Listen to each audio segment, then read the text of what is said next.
ഇന്ത്യയിലുണ്ടായ സംഭവമാണ്. ഗ്ലോബലായിട്ട് ഇതൊരു ഇഷ്യൂ ആയി മാറിയിരിക്കുകയാണ്. IndiGo issue. ഇന്ത്യ എയർലൈൻസുമായി ബന്ധപ്പെട്ട് ഏകദേശം 1200ഓളം ഫ്ലൈറ്റുകളാണ് കഴിഞ്ഞ 3 ദിവസം ക്യാൻസലേഷൻ.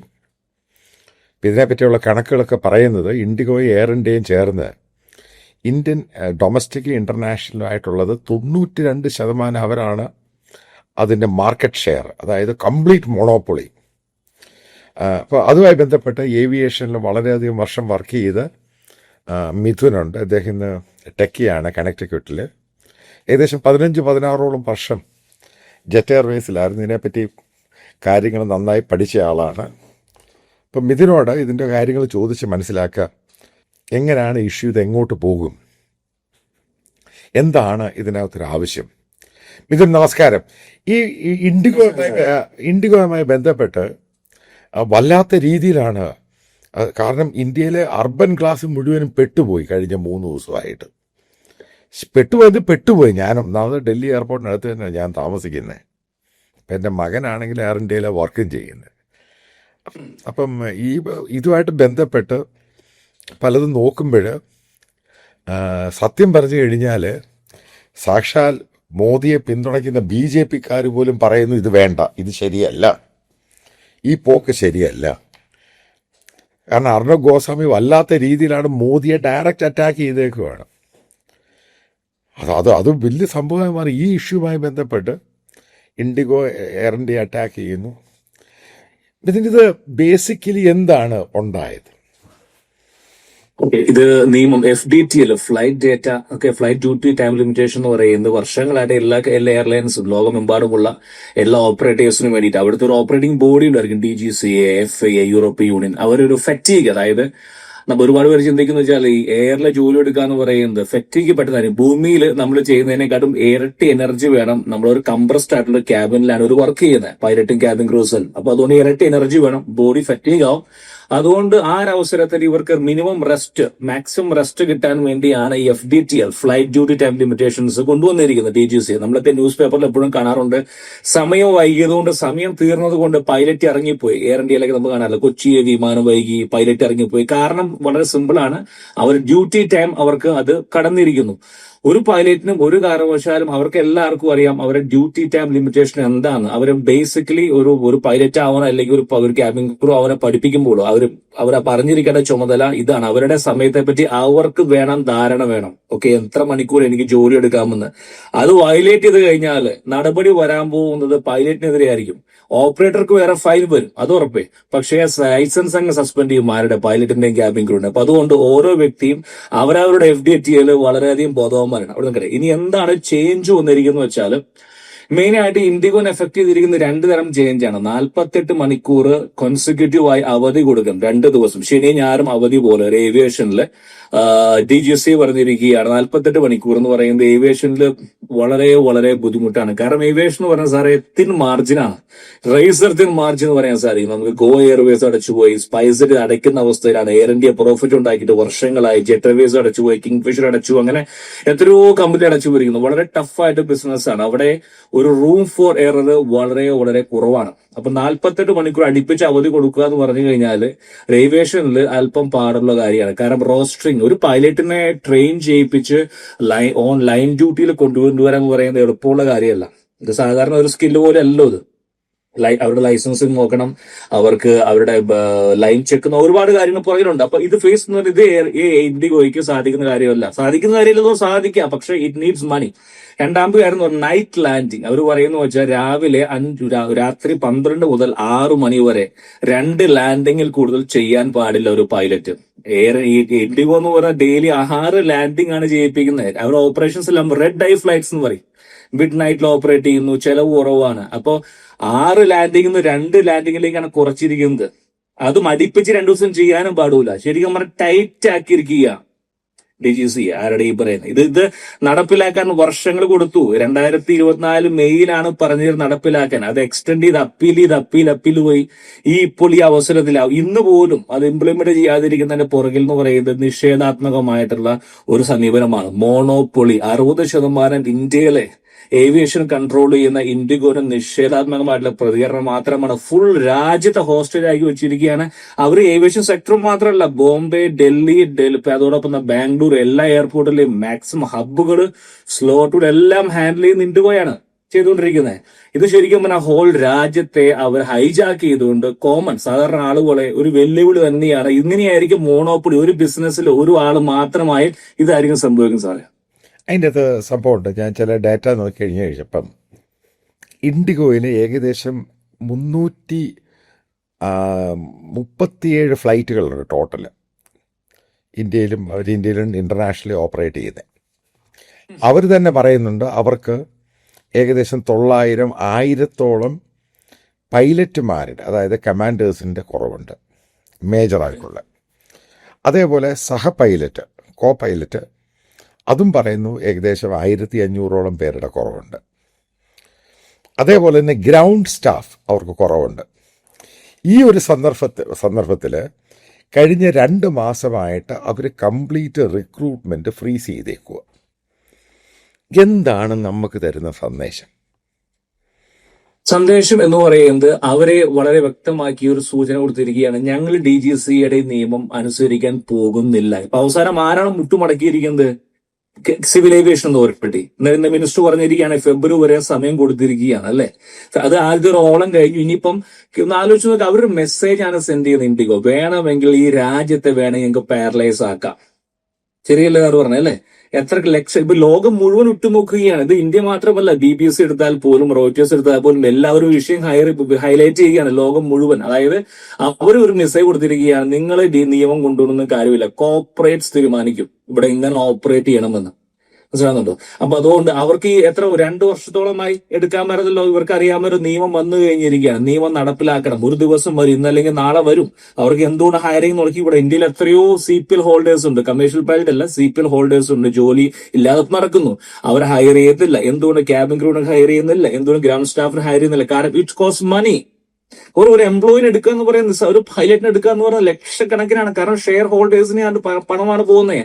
അവർക്ക് ആ ഒരു ഇൻവെസ്റ്റ്മെന്റ് അത് ഇൻവെസ്റ്റ് ചെയ്യാൻ താല്പര്യമില്ല. അവർക്ക് പോവുകയാണെങ്കിൽ പൊക്കോട്ടെ. അവർ നോക്കുന്ന വാട്ട്സ് റോങ്. അതായത് വേറെ മനോഭാവം എന്ന് പറയുന്നത്, ഇന്ത്യയിൽ അവർ പറയുന്നത് നിനക്ക് ജോലി എടുക്കാൻ വൈകി നീ ഇറങ്ങി പൊക്കോ, 10 പേരെ ഞാൻ വരെ കൊണ്ടുവന്നുള്ള നിഷേധാത്മകമായിട്ടുള്ള കോർപ്പറേറ്റുള്ള മനോഭാവമാണ് ഇന്ത്യയുടെ ഭാഗത്തുള്ള. അവർ ഹയർ ചെയ്യാൻ പോകുന്നില്ല.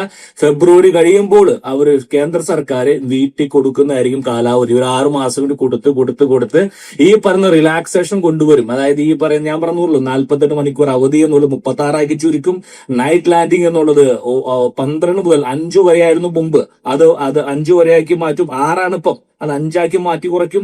പിന്നെ 2 കോൺസിക്യൂട്ടീവ് നൈറ്റ്സ് ഓഫ് വേണമെന്നുള്ളത് അതും കുറയ്ക്കും. പല ലഘൂകരിച്ചുകൊണ്ട് കോർപ്പറേറ്റുകൾക്ക് അനുകൂലമാക്കി മാറ്റും. ശരിക്കും പറയാൻ മുട്ടുമടക്കേണ്ട വന്നു. കാരണം ഇതിൽ നമുക്ക് ആരും അധികാരികളെ കുറ്റം പറഞ്ഞതിന്റെ കാര്യമില്ല. കാരണം ദാറ്റ്സ് വേ ഇന്ത്യയുടെ സിസ്റ്റം അങ്ങനെ കൺട്രോൾ ആയിരുന്നു. ഇപ്പൊ നമ്മൾ പറയല്ലോ, റിലയൻസ് ആയാലും എയർടെൽ ആയാലും പിന്നെ ജിയോ ആയാലും നമ്മൾ കാണുന്നതാണ്. ഇങ്ങനെയാണ് കോർപ്പറേറ്റിലെ രീതി.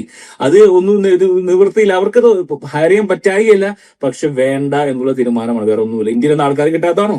ഇപ്പം ഞാൻ സീനിയറായിട്ടുള്ള ഒരു ഇൻഡിഗോയുടെ ഒരു സ്റ്റാഫുമായിട്ട് സംസാരിച്ചു. പുള്ളി എന്നോട് പറയുന്നത്, മാനേജ്മെൻറ്റ് സൈഡിൽ പുള്ളി എന്നോട് പറയുന്നത്,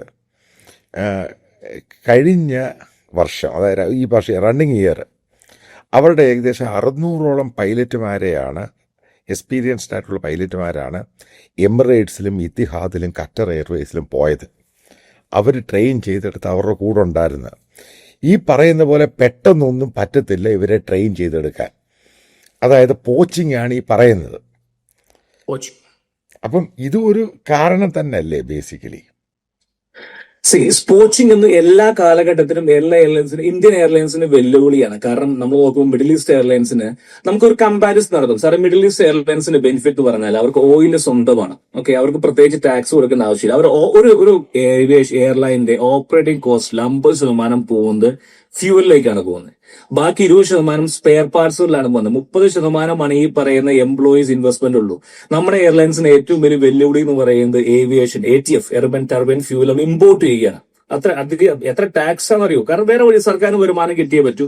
അപ്പൊ ടാക്സ് ഉണ്ട്. രണ്ടാമത്തെ സ്പെയർ പാർട്സ് ഒക്കെ നമ്മൾ ഡോളറിലാണ് വാങ്ങുന്നത്. ഡോളറിന്റെ വില കൂടി താഴുമ്പോഴും എയർലൈൻസിൽ ബ്ലീഡ് ചെയ്യുകയാണ്. ഒരു പരിധി കഴിഞ്ഞിട്ട് നമുക്ക് എംപ്ലോയീസിൽ ഇൻവെസ്റ്റ് ചെയ്യാൻ സാധിക്കില്ല. ഒരു എമിറേറ്റ്സിന്റെ പൈലറ്റ് നമുക്ക് ഇൻഡിഗോനെ പൈലറ്റ് നോക്കിയാൽ 3 ഇരട്ടി ശമ്പളമാണ്. ഒരു 3 ലക്ഷം രൂപ ഇൻഡിഗോ ഉണ്ടെങ്കിൽ 10 ലക്ഷം രൂപ കിട്ടും എവിടെ? എമിറേറ്റ്സിലും. കോച്ചിങ് എല്ലാ കാലഘട്ടത്തിലും ഉണ്ട്. പിന്നെ സ്വദേശിപരമായ കാര്യങ്ങൾ അതിൻ്റെ ഇതൊരു പറയേണ്ട ഒരു സംഭവമുണ്ട്. ഈ പറയുന്ന ഡോളറിനുള്ള കൺവേർഷൻ അതും എന്നോട് സംസാരിച്ചു. അതായത് ഡോളർ കൺവേർഷൻ കൊണ്ട് ഇൻഡിഗോയ്ക്ക് 2024 നഷ്ടം 110 കോടി രൂപയാണ്.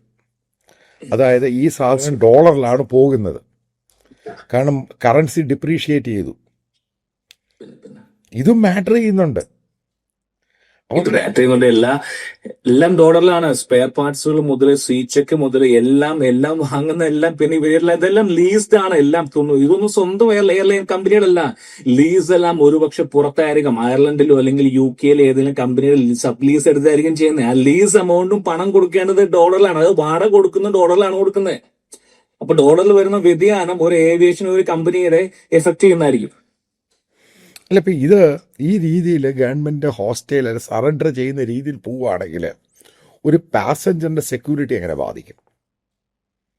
ഇതിൽ ഈ പാസഞ്ചർ സെക്യൂരിറ്റിയെ കരുതിക്കൊണ്ടാണ് DGC നിയമം കൊണ്ടുവന്നിരിക്കുന്നത്. കാരണം എങ്ങനെയാണ് ഇൻഡിഗോ പ്രോഫിറ്റ് ഉണ്ടാകും? ഇൻഡിഗോയുടെ ഓപ്പറേറ്റിംഗ് മോഡൽ എന്താ? വളരെ സിമ്പിൾ ഓപ്പറേറ്റിംഗ് മോഡൽ എന്ന് പറയുന്നത് മാക്സിമം യൂട്ടിലൈസ് ചെയ്യുക ഒരു എയർക്രാഫ്റ്റ്. അപ്പം ആദിത്യ ഘോഷ് ആയിരുന്നു അവരുടെ CEO തുടക്കം. അദ്ദേഹത്തിന്റെ പ്രിൻസിപ്പിൾ എന്ന് പറയുന്നത് ഈ എയർക്രാഫ്റ്റിനെയും അതോടൊപ്പം തന്നെ പൈലറ്റുമാരെയും ക്യാബിൻ ക്രൂകളെയും ഗ്രൗണ്ട് സ്റ്റാഫിനെയും റൗണ്ട് ദ ക്ലോക്ക് ഓടിക്കുക എന്നൊരു പണി എടുപ്പിക്കുക, മാക്സിമം യൂട്ടിലൈസ് ചെയ്യുക. അതാണ് അവരുടെ രീതി. കാരണം വളരെ ചീഫ് ഫെയറിലല്ലേ കടന്നു വന്നിരിക്കുന്നവര്. ചീഫ് ഫെയർ ആണല്ലോ ഇപ്പൊ ഇൻഡിഗോ. അങ്ങനെയായിരുന്നല്ലോ. ഇപ്പൊ എനിക്ക് അറിഞ്ഞുകൂടാ എത്രമാത്രമാണ് ഫെയർ എന്ന്. പണ്ട് തുടങ്ങി 2005 കാലഘട്ടത്തിൽ ദേവർ ലോ കോസ്റ്റ് ഫ്ലൈങ്. ഡെക്കൻ കൊണ്ടുവന്നു. ഡെക്കൻ അങ്ങനെ ക്യാപ്റ്റൻ ഗോപിനാഥൻ അങ്ങനെ മുന്നോട്ട് കൊണ്ടുപോകാൻ സാധിച്ചില്ല. അങ്ങനെ ഒരു കൺസെപ്ഷനിലേക്കാണ് ഇൻഡിഗോ വരുന്നത്. അപ്പൊ ലോ കോസ്റ്റ് ഫ്ലൈങ് അവർ എങ്ങനെയാണ് സാധ്യമാക്കുന്നത്? എങ്ങനെയാണ്? ഇതേപോലെ തന്നെ ഈ full round the clock aircraft utilise ചെയ്യുക, പൈലറ്റുമാരെയും ക്യാബിൻ ക്രൂടെയും ഫുൾ ടൈം യൂസ് ചെയ്യുക. അതായത് ഒരു ദിവസം 6ഓളം ലാൻഡിംഗ് ആണ് ഒരു പൈലറ്റ്. മറ്റുള്ള എയർലൈൻസ് ജെറ്റ് എവേസ് ആയാലും മാസത്തിൽ ഫുൾ ടൈം കാരിയേഴ്സ് എയർ ഇന്ത്യയിലൊക്കെ 2 ലാൻഡിംഗ് ചെയ്യുമ്പോഴാണ് 6 ലാൻഡിംഗ് ആണ് ഒരു ദിവസം ഒരു ഇൻഡിഗോന്റെ പൈലറ്റ് ചെയ്യുന്നത്. കാരണം വേറെ ജോബ് സെക്യൂരിറ്റി ഇല്ല, കിട്ടിയേ പറ്റൂ. ഒരു പൈലറ്റ് എന്ന് പറഞ്ഞാൽ പെട്ടെന്ന് എളുപ്പമൊന്നുമല്ല സാറേ വേറൊരു എയർലൈനിൽ ചാടി കയറി പോവാന്നുള്ളതൊന്നും. കാരണം അവർക്ക് ബോണ്ട് ഉണ്ട്, ടൈഡപ്പാണ്. ഇതിപ്പം അവർ ഹയർ ചെയ്തു 5 വർഷം അല്ലെങ്കിൽ 3 വർഷമൊക്കെ ബോണ്ടിലാണ് എടുക്കുന്നത്. അപ്പൊ നിർത്താതെ പണിയെടുപ്പിക്കും. അതാണ് അങ്ങനെ പൈസ ഉണ്ടായിക്കൊണ്ടിരുന്നത് അവര്. ഇത് അതിലൊരു ഫ്ലോ കണ്ടെത്തിയത് കൊണ്ടാണ് ഈ ഒരു സിസ്റ്റം അവർ 6 ലാൻഡിംഗ് അല്ലെങ്കിൽ 7 ലാൻഡിംഗ് ചെയ്യിപ്പിക്കുന്നു എന്ന് മനസ്സിലാക്കിയത് കൊണ്ടാണ് പൈലറ്റുമാര് സുപ്രീം കോടതി അപ്രോച്ച് ചെയ്തിട്ട് ഒരു പുതിയൊരു നിയമം കൊണ്ടുവന്നിരിക്കുന്നത്. ആർക്ക് അനുകൂലമായി? എംപ്ലോയീസ് അനുകൂലമായിട്ട്.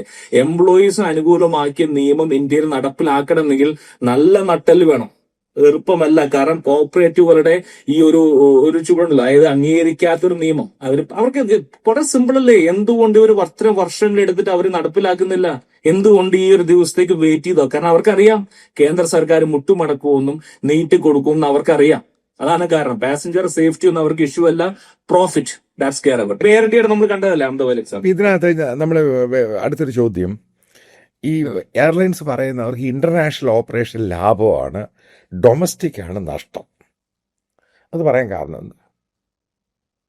ഇന്റർനാഷണൽ ഓപ്പറേഷൻ ലാഭം എന്ന് പറയാൻ കാരണം എന്ന് വെച്ചാൽ ഒരു മെയിൻ കാരണം എന്ന് പറയുന്നത് കാർഗോ ഒരു അഡീഷണൽ ആയിട്ടുള്ള ഒരു പ്രോഫിറ്റ് ആണ് എയർലൈൻസ്. കാർഗോയിലാണ് ശരിക്കും പറഞ്ഞാൽ പല എയർലൈൻസും കാശ് ഉണ്ടാക്കുന്നത് തന്നെ. ഇപ്പൊ കൊച്ചിയിൽ നിന്നും കോഴിക്കോട് നിന്നും തിരുവനന്തപുരത്ത് നിന്നും പോകുന്ന ഫ്ലൈറ്റുകളിലൊക്കെ കാർഗോ ഫുൾ ആയിട്ടായിരിക്കും എവിടേക്ക് പോകുന്നത്, മിഡിൽ ഈസ്റ്റിലേക്ക് പോകുന്നത്. ഒരു എക്സ്ട്രാ വരുമാനം. ഡൊമസ്റ്റിക്കലി എന്ത് കാർഗോ ഉള്ളേ? പലപ്പോഴും ഈ പറഞ്ഞ ഫെയറുകൾ എന്ന് പറഞ്ഞാൽ competition neck to neck fare. ഇപ്പൊ കോമ്പറ്റീഷൻ ഫെയർ ആയിരിക്കുമല്ലോ ഡൊമസ്റ്റിക്കിലൊക്കെ ആക്കേണ്ടത്. 2000-2500 രൂപയ്ക്ക് കൊച്ചിയിൽ നിന്ന് ചെന്നൈയിലേക്കും ബാംഗ്ലൂരിലും കൊണ്ട് എന്ത് ലാഭമാണ് കിട്ടാൻ പോകുന്നത്? ലാൻഡിംഗ് ഫീ തന്നെ എത്ര കൊടുക്കാന്ന് അറിയൂ? എയർക്രാഫ്റ്റിന്റെ ഫ്യൂൽ യൂട്ടിലൈസേഷൻ ഫീ, ATF ഒന്നും കിട്ടില്ല. അപ്പൊ അഡീഷണൽ ആയിട്ടുള്ള കാർഗോയും കൂടി ഉണ്ടെങ്കിൽ മാത്രമേ ഇവർക്ക് ലാഭം ഉണ്ടാക്കാൻ പറ്റുള്ളൂ. ആ ഒരു സെക്ടർ ഇന്റർനാഷണൽ ആണ്. പിന്നെ ഫെയർ എപ്പോഴും കോമ്പറ്റീറ്റീവ് ആയിരിക്കില്ല ഡൊമസ്റ്റിക് പോലെ. ഇന്റർനാഷണൽ മോണോപ്പൊളി ആയിരിക്കും, സീറ്റുകൾ കുറവാണല്ലോ. ഇപ്പൊ ഒരാൾക്ക് ദുബായി പോകണമെങ്കിൽ കാരണം നിസ്സാര കുറച്ച് ഫ്ലൈറ്റ്സുകളേ ഉള്ളൂ. രണ്ടാമത്തെ പറയുന്നത് സാറേ അവിടുന്ന് ഇപ്പൊ മിഡിൽ ഈസ്റ്റിലേക്ക് പോകുമ്പോൾ എയർലൈൻസിൽ അവിടുന്ന് ഫുൾ ഫ്യൂൽ അടിക്കുക അവർക്ക്. അവിടുന്ന് വരുമ്പോൾ ഇവിടെ വരുമ്പോൾ അവിടുന്ന് അടിച്ചു വരുന്നതിന്റെ ടാക്സ് ഇവിടെ കൊടുക്കേണ്ട ആവശ്യമില്ല. അപ്പൊ ഒരു ഫുൾ ഫ്യൂൽ അടിച്ച് ഇവിടെ വന്നു കഴിഞ്ഞാൽ അവർക്ക് 2-3 സെക്ടേഴ്സ് ഒക്കെ യൂസ് ചെയ്യാനുള്ള ATF ഒരു പക്ഷേ ഉണ്ടാകാം. അതൊക്കെ ലാഭമുണ്ട് അവർക്ക്. അതൊക്കെയാണ് ഒരു പക്ഷേ ഈ പറയുന്നത്. പിന്നെ മോർ ഓവർ എന്ന് പറയുന്നത് ഫെയർ കോമ്പറ്റീറ്റീവ് ആണ് ഇന്റർനാഷണൽ. അതാണ് മെയിൻ ആയിട്ട് ലാഭം. ഡൊമസ്റ്റിക്കിൽ കോമ്പറ്റീറ്റീവ് ഫെയർ സാധിക്കില്ല, കാരണം കൂടുതൽ കോമ്പറ്റീഷൻ. സ്പൈസ് ജെറ്റ് ഉണ്ട്, പിന്നെ ഇപ്പൊ എയർലൈൻസുകൾക്ക് ഒരുപാട് ഇല്ലാതായി കഴിഞ്ഞിരിക്കുന്നു. പണ്ട് കോമ്പറ്റീറ്റീവ് ആയിരുന്നു, ഇന്ന് ഇവർ മാത്രമല്ലേ ഉള്ളൂ.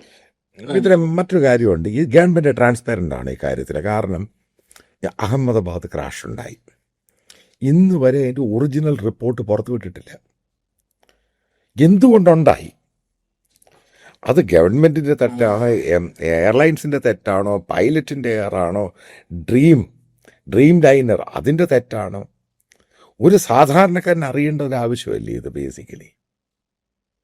ഫസ്റ്റ് എന്ന് പറയുന്നത് സാറേ, റിപ്പോർട്ട് വരാന്ന് പറയുന്നത് ഫൈനൽ റിപ്പോർട്ട് കഴിഞ്ഞിട്ടില്ല. ഓക്കെ, പ്രൈമറി റിപ്പോർട്ടാണ് പുറത്തു വന്നിരിക്കുന്നത്. അതായത് ഒരു ക്രാഷ് കഴിഞ്ഞാൽ വിത്തിൻ 90 days ഒരു പ്രാഥമിക റിപ്പോർട്ട് പുറത്തിറങ്ങണം. അത് മാത്രമാണ് പുറത്തു വന്നത്. അത് റിപ്പോർട്ട് പുറത്തു വന്നിട്ടുണ്ട്. ഇനി ഇപ്പോൾ നടന്നുകൊണ്ടിരിക്കുകയാണ്. 1 വർഷം കഴിഞ്ഞാലേ അതിന് വരികയുള്ളൂ.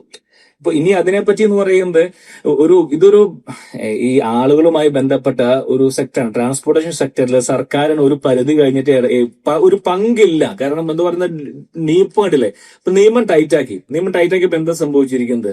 ജനങ്ങൾ പെരുവഴിയിലായി. അപ്പൊ ഒരു പരിധി കഴിഞ്ഞിട്ട് സർക്കാരിന് ഈ കാര്യത്തിൽ ഇൻവോൾവ് ചെയ്യാൻ സാധിക്കില്ല. കാരണം സർക്കാരിന് ഫണ്ട് കൊടുക്കാൻ പറ്റില്ല. കാരണം അമേരിക്കയിൽ എന്ന് പറയുന്നത് ഒരുപാട് സബ്സിഡി കൊടുക്കുന്നുണ്ട് എയർലൈൻസുകൾക്ക്. ഇവിടെയുള്ള സൗത്ത് വെസ്റ്റ് ആയാലും യുണൈറ്റഡ് ഒക്കെ സബ്സിഡീസ് ഉണ്ട്. പക്ഷെ നമ്മുടെ നാട്ടിൽ സബ്സിഡി കൊടുക്കാൻ സാധിക്കില്ല. കാരണം നമ്മുടെ ഏറ്റവും വലിയ വരുമാനം എന്ന് പറയുന്നത് ഈ പറഞ്ഞ ATF ആണ്. അത് ഫ്യൂവല്, പാസഞ്ചേഴ്സിന്റെ യൂസേഴ്സ് ഫീ, എയർപോർട്ട് യൂസേഴ്സ് ഫീ, ലാൻഡിംഗ് ഫീ, അങ്ങനെ വരുമാനം വേണ്ടേ? അപ്പൊ അതുകൊണ്ട് സർക്കാരിന് അകമഴിഞ്ഞ് എയർലൈൻസുകൾക്ക് കൺസെഷൻ കൊടുക്കുന്നുണ്ടെങ്കിൽ മാത്രമാണ് അവരുടെ ഓപ്പറേറ്റേഴ്സ് അവരുടെ അധികാരത്തിലേക്ക് ഇറന്നു കയറാൻ പറ്റൂ.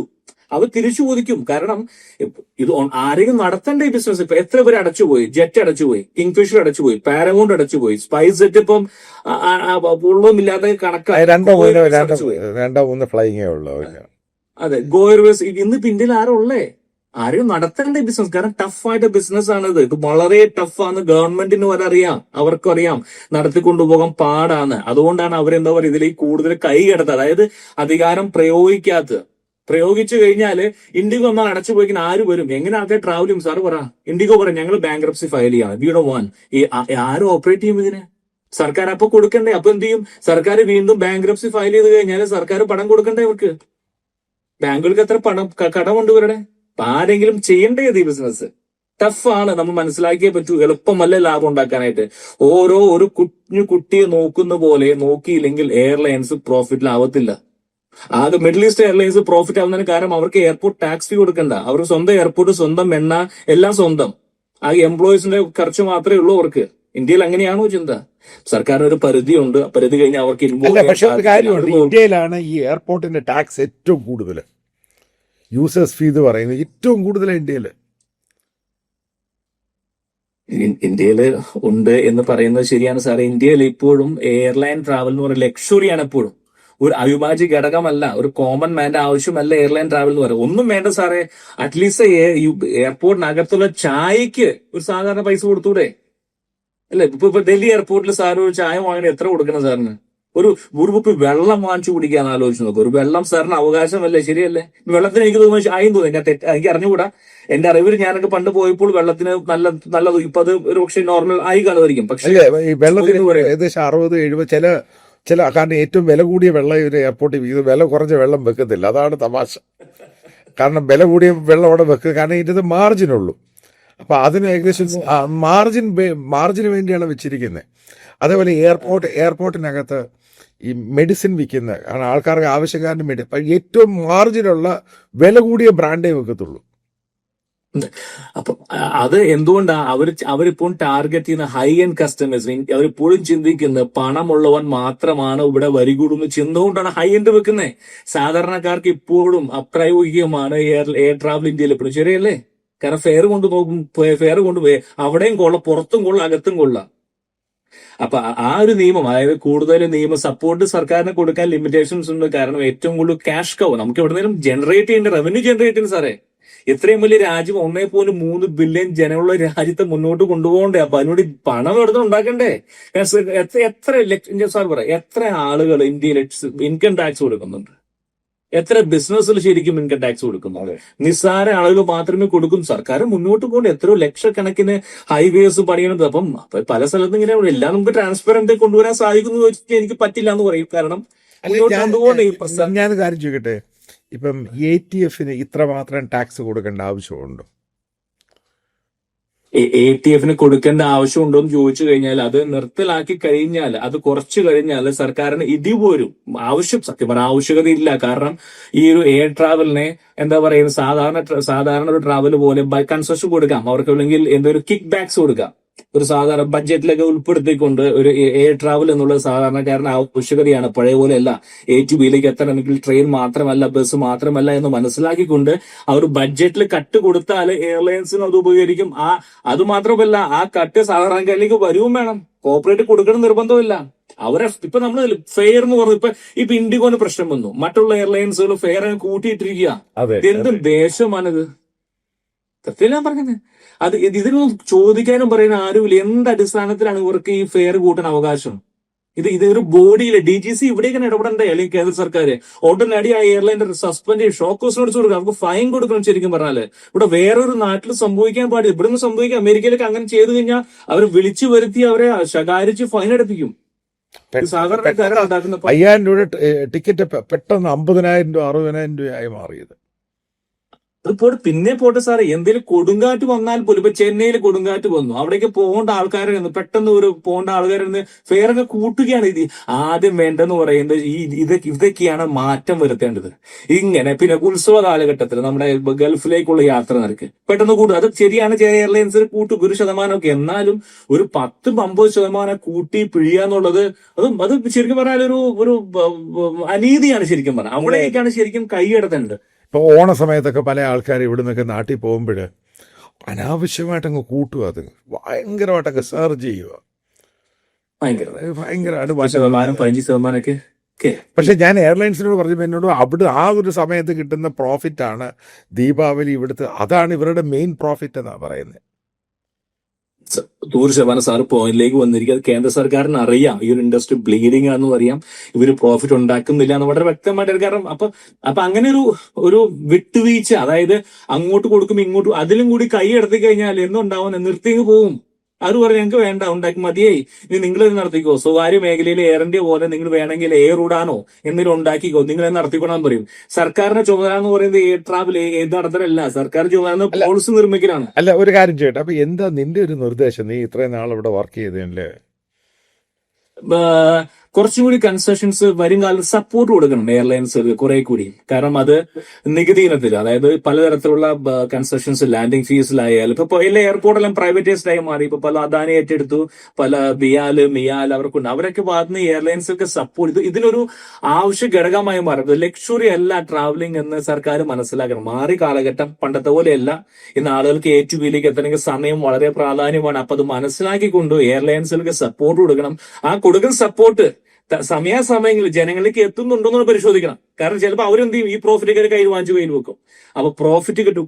ഈ പറയുന്ന ഫെയർ കൺട്രോൾ ചെയ്യാൻ നടപടിയിലേക്ക് കടന്നില്ലെങ്കിൽ വരും കാലഘട്ടങ്ങളിൽ ഇതുപോലെ ആളുകൾ പെരുവഴിയിലായപ്പോൾ ഈ ഹോസ്റ്റേജ് ആക്കി വെക്കും ഇൻഡിഗോ പോലുള്ള കമ്പനികൾ ഫുൾ ജനതയെ. Thank you very much Nitin. Thank you, sir.